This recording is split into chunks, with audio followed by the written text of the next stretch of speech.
Summer साहब का है। वो पूछती हैं जो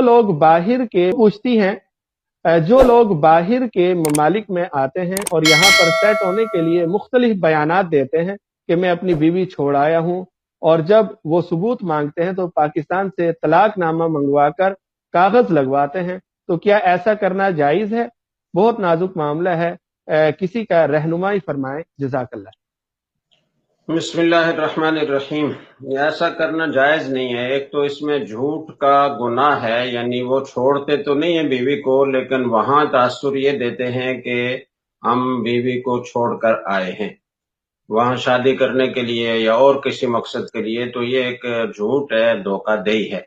दूसरी बात यह है कि अगर वो तलाकनामा वाक़तन बनवाते हैं, तो अगर उन्होंने झूठा तलाकनामा ही बनवाया तो भी तलाक वाक़ हो जाएगी, उनका मकसद हो या ना हो। जब सरी तलाक के अल्फाज लिखे जाते हैं तो उसमें फिर नीयत का एतबार नहीं होता, बल्कि उससे हर सूरत में तलाक वाक़ हो जाती है।